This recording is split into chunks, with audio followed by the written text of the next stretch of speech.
Welcome to The Hypnotist, the show that gives you inside access to cutting-edge hypnosis with real clients facing genuine issues. Brought to you by the hypnotherapist demanded by celebrities, CEOs, and even royalty, Adam Cox. These recordings took place live from Adam's clinic in London's world-famous Harley Street. This podcast features powerful hypnosis, so do not listen while driving or operating machinery. This recording is not suitable for those with epilepsy or severe mental health issues. So, get yourself comfortable and enjoy today's episode of The Hypnotist. Hi, it's Adam here, and in this episode of The Hypnotist, you're going to be listening to a hypnosis session that I was working with a client that had something known as gynophobia. Gynophobia is, broadly speaking, a fear of women. But more often than not, for men that have this, it's not really a fear of women. It's a fear of emotional pain from women. And quite often that comes from a fear of rejection. And there's a lot of men out there that have their self-worth linked to the perceptions or other people. And most people have had some kind of experience of that. If an attractive person pays them a compliment or takes interest in them, they feel good. But it also means that the opposite is also true, that if there is a feeling that someone you like doesn't like you, that somehow your value is decreased or diminished.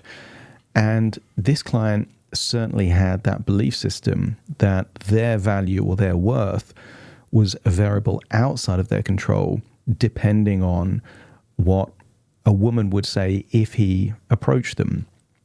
And that gives a lot of power away. And it's also based on a false premise that anything other than positive and enthusiastic responses equals rejection. And that's not really likely to be true. What's more likely to be true is that the person being approached isn't receptive. Maybe they're already in a relationship. Maybe they like someone else. Maybe they feel it's the wrong time or they're in the wrong mood or whatever it might be. Or maybe they're just shy. You know, there's a million reasons why a response doesn't have to be enthusiastic and has nothing to do with rejection. And what this session is all about is framing it so that it reduces the feeling of risk attached to interacting with women. The client was male, had this kind of fear of rejection. So the first metaphor you're going to hear relates to a game show, because intuitively, if there was a game show where you could win $1 million and you had one key and there was 50 doors to open, intuitively, you would rapidly try as many different doors as you can until one opens. But most people in, let's say, this style of romantic interaction would be the equivalent of having this incredible prize result that you could win, trying one door, not getting a good response, nervously trying the second door, that doesn't open, and then deciding or feeling like you don't want to open another door ever again. And that's why that metaphor, I think, is quite helpful to frame things differently. You're also going to hear this idea of a room of 1,000 women that slowly becomes less and less depending on what they're into. And you'll hear things about age and even, let's say, hair color and ethnicity. And the reason why that's in there is not to be discriminatory. This wasn't a hypnosis session for the entire world. It was a hypnosis session for an individual person that had preferences. And that's why when the women in the room become less and less, it's because that met his criteria based on what he was into. But that also means that the opposite is true, that while not every woman is his type, he's not going to be the type for every woman. And it's reframing this idea of rejection into discernment or just synergy. And the idea that everyone has to like you or you have to like everyone is nonsensical. And that doesn't mean that there is any kind of prejudice. It just means that some people like what they like in a romantic partner, and that's okay. Everyone's entitled to their own tastes. In the same way that you wouldn't expect someone that is homosexual to have to be attracted to someone of the opposite sex. they're just not into that, and that's completely okay. So this is a way of framing it to make risk seem less risky, and that it's more about figuring out who is the right person in a low stakes environment to make this element more attractive and desirable to try. And that rejection takes a definition, but it also can happen in stages. And actually, before asking someone on a date, isn't it good to check that they're receptive and interested and even receptive to that kind of date? And that's why interaction and flirting normally comes before dating, and dating normally comes before a relationship.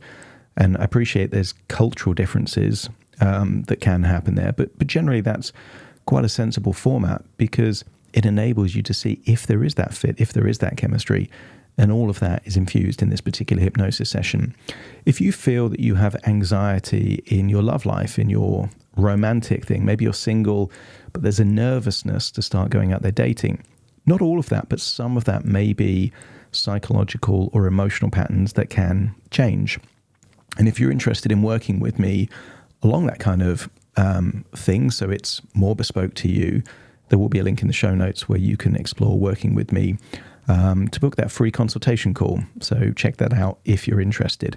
For now, though, if you are a man interested in having more confidence in the dating world, you might benefit from this session. If you're not, I would just say choose what's interesting for you and relevant for you and discard the rest. So even if you are a woman interested in a male relationship, just kind of ignore any kind of gender discrepancies that don't apply to you and just pick out any suggestions that you feel useful and empowering, because any gender can be afraid of rejection. Any gender could link their self-worth to being either liked or not liked by someone, and therefore it could still be useful. So find a quiet, comfortable place where you won't be disturbed, relax, and enjoy the session.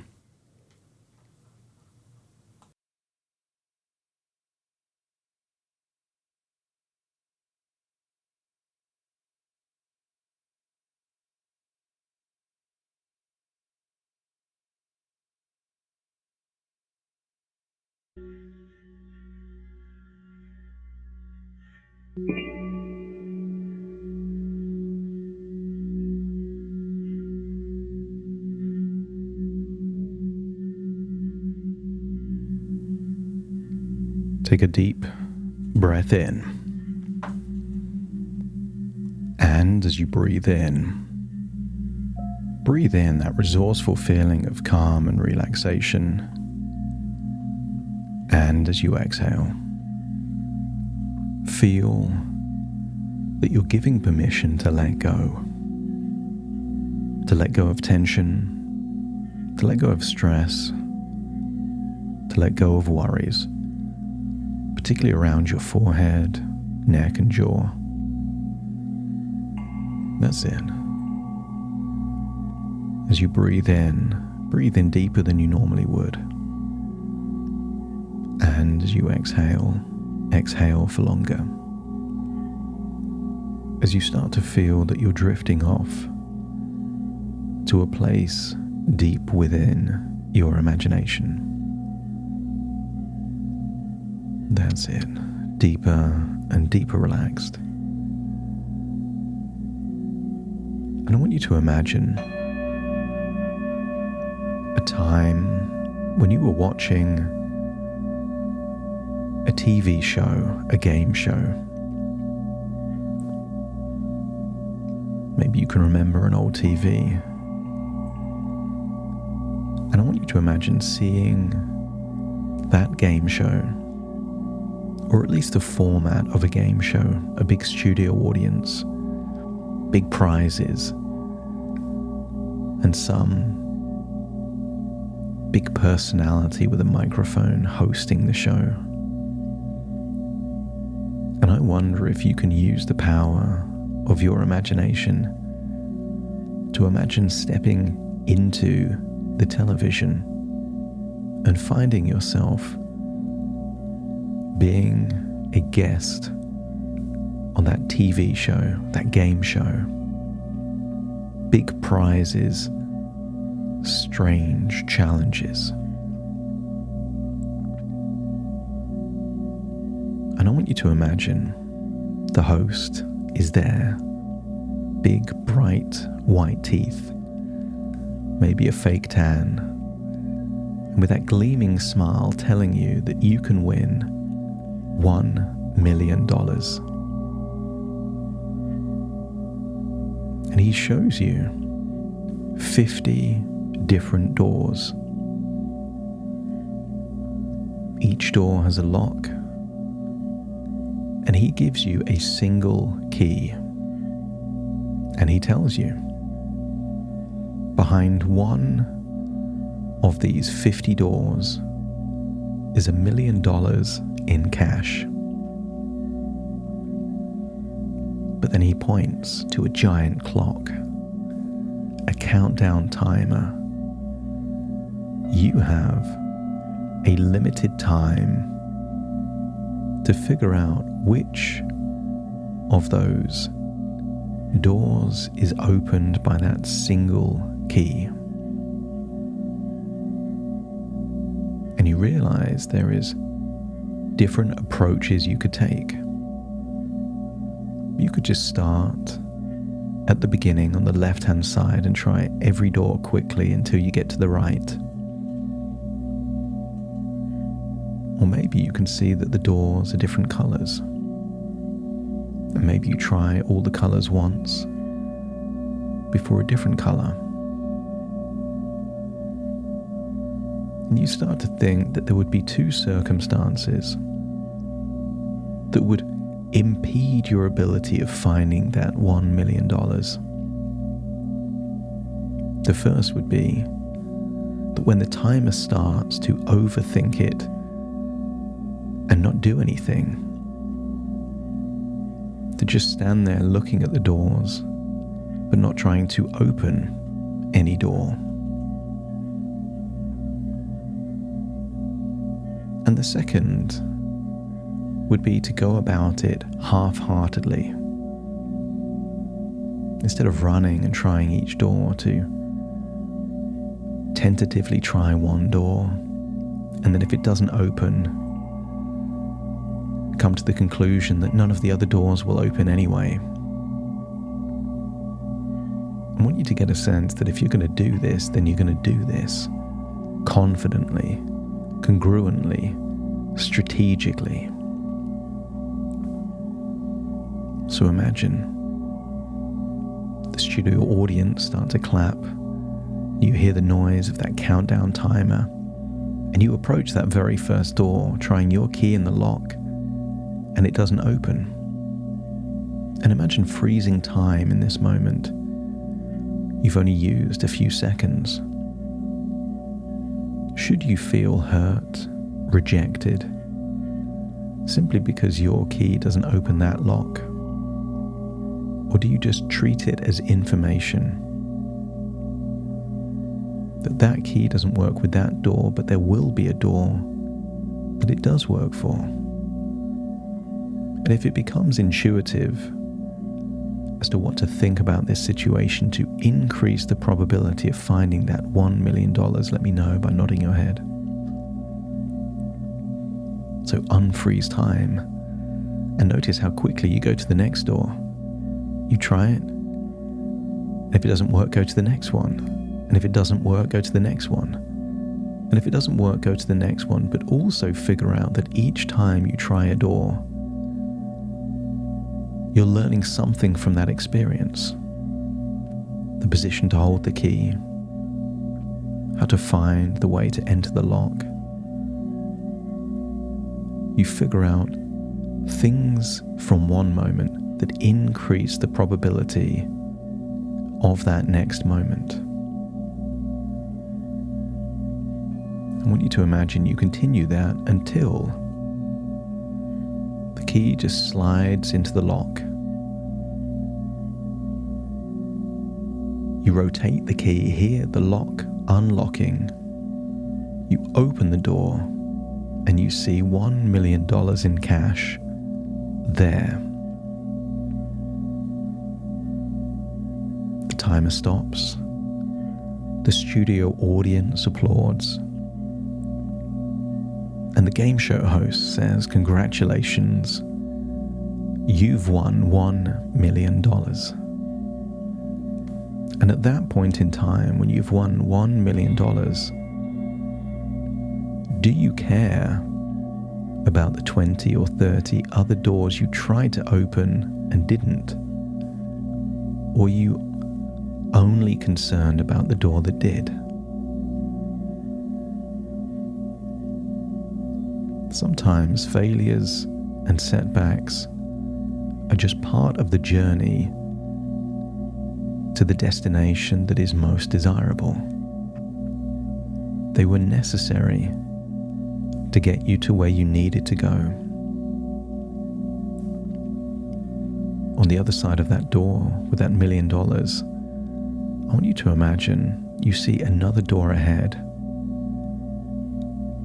And I want you to imagine that behind that door is a large room with 1,000 women in it. And once you're in that room with that 1,000 women,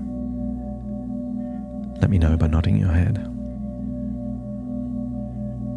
I want you to get a sense that of these 1,000 women, one of them would be an ideal woman to be in a relationship with. That's the woman that is attracted to you, is empathetic, likes who you are and what you stand for, and you also like the qualities in her. But there is 1,000 women in this room, and therefore you feel this intuitive sense to narrow the odds. The 1,000 women in this room are all different ages. And I want you to get a sense that women below a certain age just are unlikely to be your type, and women above an age are unlikely to be your type based on your likes and desires. And at the moment you make that discerning decision, suddenly there's no longer 1,000 women in the room. There is 400 women in the room. Because all of the others have become invisible to you. And then imagine of those 400 women, between that age range,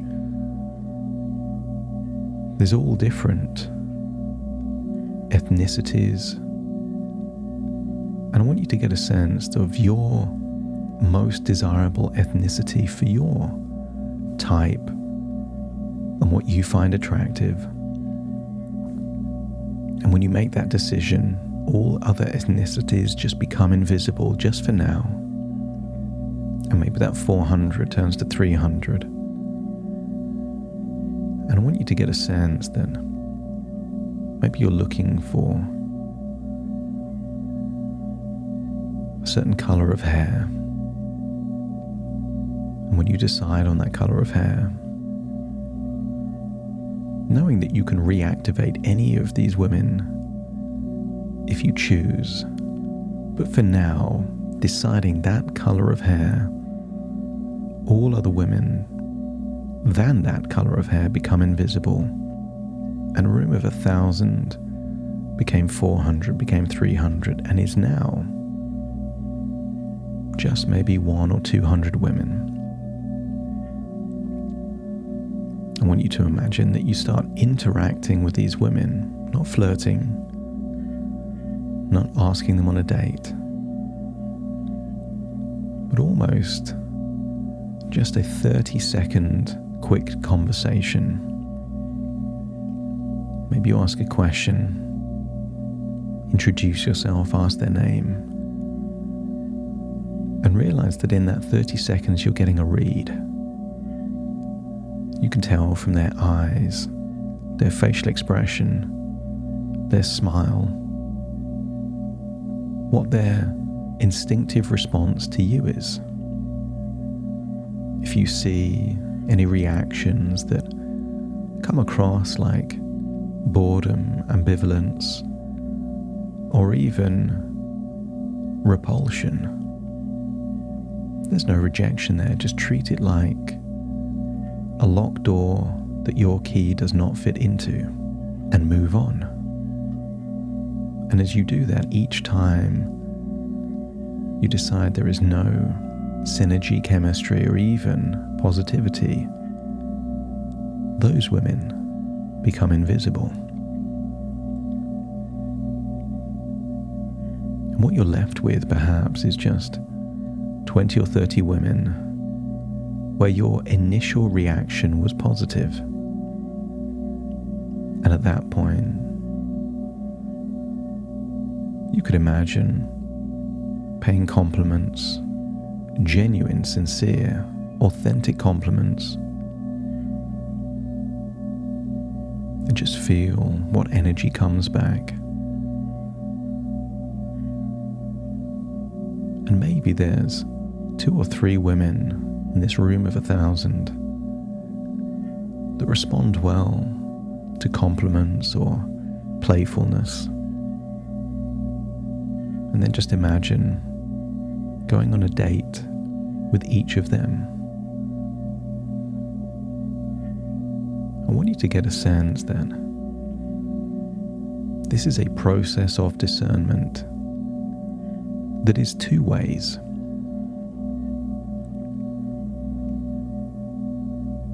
You are evaluating them and they are evaluating you. And I want you to imagine that of that room of 1,000 women, there is one that you would like to continue dating. And does that mean that you rejected 999? Or does it simply mean that you were discerning with the one that you wanted to be with? And whatever is true for you is also true the other way round. That those past times of feeling rejected weren't rejection. They were just preferences, chemistry, interaction, things people like and things people don't like. I want you to get a sense that in your city, maybe a city of 5 million people, there's going to be maybe 2.5 million women. Many will be of an age that isn't right for you. Many will already be in relationships. Many will be into things you're not into. And I want you to feel that none of this is rejection. It's just synergy. Finding a fit. Finding the right key that opens the right door.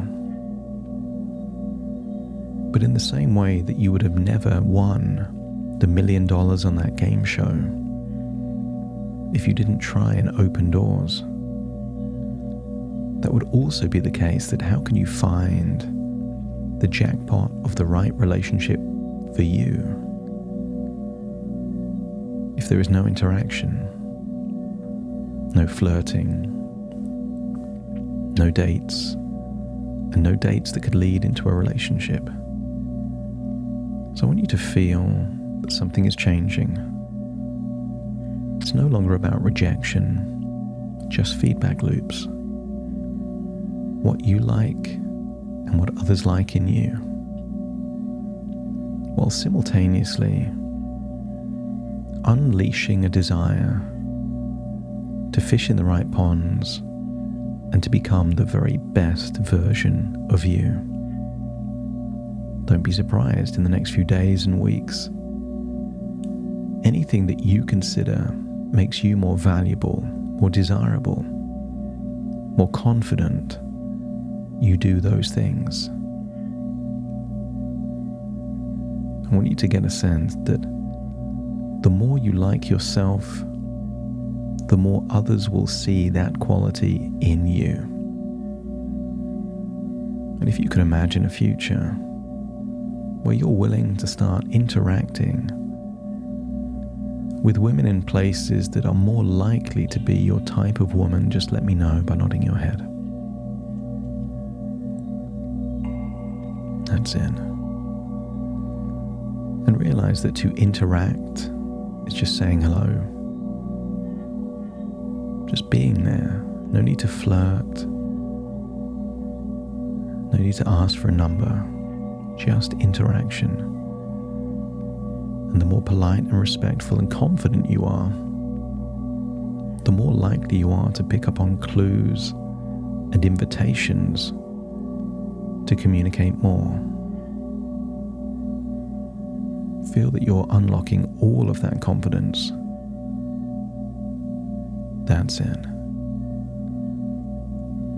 And then feel like it's time to return to the present, but you return to the present with a wonderful feeling that rejection almost doesn't seem to make sense to you anymore. You were never rejected by those doors that didn't open. It's just that the key did not fit in that door. As you get a sense that for your future relationship, all of your attributes make you more desirable and not less. That you are the key to their lock. But you need to find who that person is to know. So breathe in and breathe out. Feel like you're returning to the present, taking all of these changes with you. Breathe in through your nose and out through your nose. Just wiggle your fingers and wiggle your toes. Connect fully into the present moment as I count from 1 to 10 to awaken you. Starting to count. 1, 2, 3, waking up. 4, 5, 6, more alert. 7, 8, open your eyes, open your eyes. 9, 10, wide awake, wide awake, wide awake.